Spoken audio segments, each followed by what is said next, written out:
नमस्कार, मैं हूं राजेश मिश्रा। IBC 24 के YouTube चैनल खबर बेबाक में हम इस बार चर्चा करेंगे आगामी विधानसभा चुनाव में भारतीय जनता पार्टी की रणनीति को लेकर। आगामी विधानसभा चुनाव को भारतीय जनता पार्टी ने एक वार के रूप में ले लिया है और करो और मरो की स्थिति में भारतीय जनता पार्टी के राष्ट्रीय नेता, स्थानीय नेता और कार्यकर्ता जुट गए हैं और वार के रूप में इस चुनाव को ले रहे हैं। और यही वजह है कि भारतीय जनता पार्टी का जो शहर का कार्यालय है एकात्म परिसर, उसको वार रूम में तब्दील कर दिया गया है। अभी हम एकात्म परिसर में खड़े हुए हैं और आप देख रहे हैं कि एक बड़ा एक कोना, एक कॉर्नर यहाँ पर तैयार किया गया है जहाँ पर आदर्श घोटाला सरकार की जो महत्वाकांक्षी योजना है नरवा गरवा घुरवा बाड़ी योजना, उसकी पोल को भारतीय जनता पार्टी लगातार खोल रही है। और यहाँ पर एक कोना, एक वार रूम का एक कोना होता है, वो यहाँ पर तैयार किया गया। और आप देख रहे हैं कि भूपेश सरकार में गौठान की क्या स्थिति है, नरवा गरवा घुरवा बाड़ी की क्या स्थिति है और गौठान में किस तरह के घोटाले हो रहे हैं, वो उसको एक पोस्टर्स के माध्यम से, इस कोने के माध्यम से, कॉर्नर के माध्यम से जितना दिखाने की कोशिश की गई है। इसी तरह पिछले दिनों एक गोबर घोटाला, गोधन न्याय योजना चल रही है, उसमें गोबर घोटाला जो आया है वो मुद्दे हैं, वो तमाम जितने भ्रष्टाचार और घोटाले, शराब घोटाला, रेत घोटाला, गोठान घोटाला और अपना गोबर घोटाला, नियुक्ति घोटाला, PSC घोटाला, तमाम जितने तरह के घोटाले हैं उन सब को भारतीय जनता पार्टी हर दिन किसी न किसी माध्यम से उठा रही है। सदन में भी इसको लेकर भारतीय जनता पार्टी ने सरकार को घेरा, प्रश्नकाल, ध्यान आकर्षण, शून्यकाल के माध्यम से, और अब सड़क की लड़ाई भी लड़ रही है। स्थानीय मुद्दों को लेकर भारतीय जनता पार्टी पूरे प्रदेश में कि हर विधानसभा क्षेत्र के जिला मुख्यालय में भारतीय जनता पार्टी के नेता जो हैं, वरिष्ठ नेता, विधायक, पूर्व मंत्री, ये तमाम अपने कार्यकर्ताओं के साथ कलेक्ट्रेट का घेराव कर रहे हैं। तो कुल मिलाकर सरकार के घोटालों की पोल खोलने में भारतीय जनता पार्टी लगी हुई है। और जैसा कि मैंने आपको पहले बताया कि एकात्म परिसर को एक वार रूम के रूप में तब्दील कर दिया गया है। और आप देख रहे हैं कि जैसी हम अंदर घुसे एकात्म परिसर में और एकात्म परिसर घुसेंगे तो ये आपको एक बड़ा एक पोस्टर, एक होर्डिंग यहाँ पर दिखाई देगी। और इसको जब दिखाई देगी तो आदमी सोचने के लिए मजबूर हो जाएगा कि आखिर ये पोस्टर, ये होर्डिंग काहे के लिए लगाया गया है। जैसे कि आप देख रहे हैं कि पोल खोल लिखा हुआ है एक साइड और ठगेश के गोठान, मतलब उस पोस्टर पर नजर जाएगी तो सीधा सीधे समझ में आ जाएगा कि गोठान जो योजना चल रही है, सरकार की महत्वाकांक्षी योजना चल रही है, उसको लेकर किस तरह से भ्रष्टाचार हो रहा है, एक पोस्टर के माध्यम से दिखाने की यहाँ पर कोशिश की गई है। और आप ये भी देख रहे होंगे कि सोशल मीडिया में भी लगातार सरकार के जो भ्रष्टाचार हैं, सरकार की जो गड़बड़ियाँ हैं, सरकार के जो घोटाले हैं, उसको भी कार्टून के जरिए, सोशल मीडिया के जरिए, व्हाट्सएप के जरिए, ट्विटर के जरिए भारतीय जनता पार्टी जन जन तक पहुंचाने की कोशिश कर रही है। हमारे साथ भारतीय जनता पार्टी मीडिया प्रभारी अमित चिमनानी यहाँ मौजूद हैं। हम देख रहे हैं कि ये एकात्म परिसर को एक वार जोन के रूप में आपने तब्दील कर दिया है और लगातार समितियों का भी गठन हो रहा है।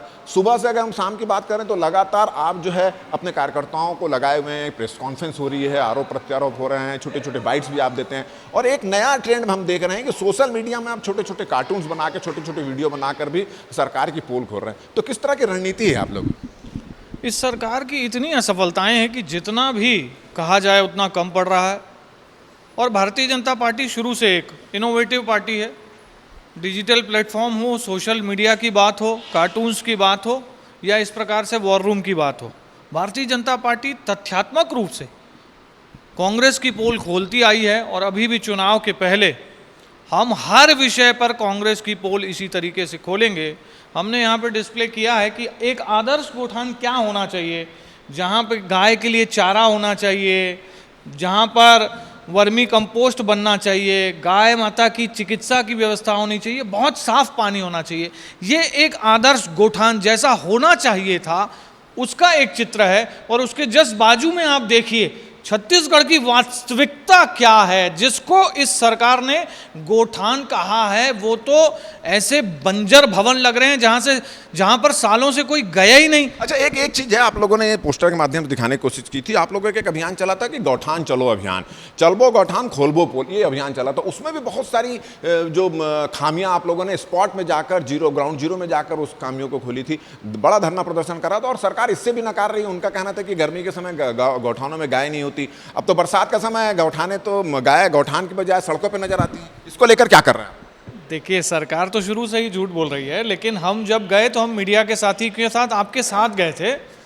तो ये जो चित्र लगे हैं ये कोई इमेजिनेशन वाले चित्र नहीं है, ये गोठानों के चित्र हैं। ये छत्तीसगढ़ के गोठाने हैं जहाँ पर गाय माता के लिए प्लास्टिक के यहाँ पर कचरे पड़े हुए हैं। ये आप चित्र देख लीजिए तो किसी प्रकार की कोई व्यवस्था नहीं है। तो जो खराब हालात हैं वो यथावत दिखाए गए हैं, कोई भी चित्र खुद से काल्पनिक तौर पे नहीं बनाया गया है।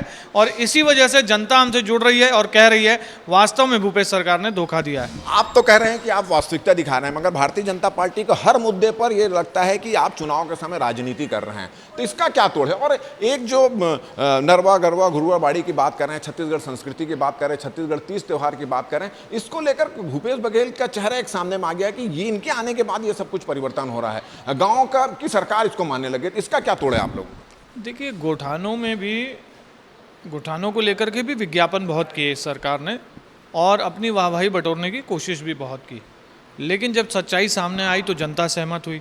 इसी तरीके से जिस प्रकार ये छत्तीसगढ़, छत्तीसगढ़ी और छत्तीसगढ़िया के हक की बात करते हैं, तो जनता आज इनसे प्रश्न पूछती है तो ये जवाब नहीं दे पाते हैं कि राज्यसभा जब भेजने का मौका आया तो 3 बाहर के सांसदों को क्यों इंपोर्ट कर लिया गया, क्यों छत्तीसगढ़ महतारी के बेटी बेटियों को जो उनका हक था वो नहीं मिला। जहाँ तक संस्कृति की बात है, छत्तीसगढ़ में ऐसे बहुत से लोग हुए हैं जिन्होंने छत्तीसगढ़ी संस्कृति को संजोने के लिए, प्रचारित करने के लिए कई किताबें लिखी। भारतीय जनता पार्टी के कार्यकाल में भी उनकी किताबें प्रकाशित हुई, उन्होंने अपना जीवन दिया। उनकी वजह से इस संस्कृति का आज ये विश्व स्तर पर नाम है। और हरेली का त्यौहार हो या किसानों से संबंधित अन्य बातें हों, जो छत्तीसगढ़ में हम और उत्सव मनाते हैं, जो नृत्य करते हैं, वो पिछले 5 साल में नहीं हुए हैं। अच्छा, चलो ये तो बात हो गई। अभी आप लोग वार रूम के रूप में इसको परिवर्तित कर रहे हैं, तो किस तरह की तैयारी हो? क्योंकि ऊपर में हमने देखा कि छोटे छोटे केबिन भी बना दिए गए हैं, बहुत सारी समितियां भी आपके बना दी। ये किस तरह से वार रहेगा, क्या सिस्टम रहेगा आपका? देखिए, भारतीय जनता पार्टी चुनावी तैयारियों में कांग्रेस से बहुत आगे चल रही है। कांग्रेस अभी लड़ाई झगड़े में और वो मंत्री पद और उप मुख्यमंत्री पद बदलने में लगी है। ये तो सिर्फ शुरुआत है, आने वाले समय में ऐसी बहुत सारी और चीज़ें होंगी जो आपको देखने को मिलेंगी। तो आपने देखा कि ये तैयारी भारतीय जनता पार्टी की चल रही है और इस चुनाव को, जैसे मैंने आपको पहले भी बताया था, खबर विभाग जब अपन चर्चा कर रहे थे उसके पहले भी, कि वार के रूप में भारतीय जनता पार्टी इसको ले रही है। और यही वजह है कि भारतीय जनता पार्टी के राष्ट्रीय नेताओं का लगातार छत्तीसगढ़ के कोने कोने पर दौरा हो रहा है। भारतीय जनता पार्टी के राष्ट्रीय नेता यहाँ पर आ रहे हैं। भारतीय जनता पार्टी के जो चाणक्य कहे जाते हैं अमित शाह, वो लगातार यहाँ पर आकर, अगर बात करें तो पिछले 16 दिनों में 2 बार यहाँ पर आकर बैठक लेके जा चुके हैं, एक बड़ी सभा भी लेके जा चुके हैं। और ये चर्चा है कि अगले महीने जो है प्रधानमंत्री जो नरेंद्र मोदी की भी यहाँ पर सभा होने वाली है। तो कुल मिलाकर भारतीय जनता पार्टी के स्थानीय नेता और जो हाई दिल्ली के जो नेता हैं, वो छत्तीसगढ़ के इस चुनाव को वार के रूप में ले लिया है और वार के रूप में ये लड़ाई लड़ रहे हैं। अब ये कहा भी जाता है ना कि लॉ एंड वार में सब कुछ जायज़ है, तो भारतीय जनता पार्टी उसी तरह इस चुनावी मैदान पर उतर चुकी है। अब देखना होता है कि ये वार में कौन जीतता है और कौन हारता है। कैमरामैन नवीन मार्कंडे के साथ राजेश मिश्रा, कैमरामैन नरेंद्र मार्कंडे के साथ राजेश मिश्रा, IBC 24 रायपुर।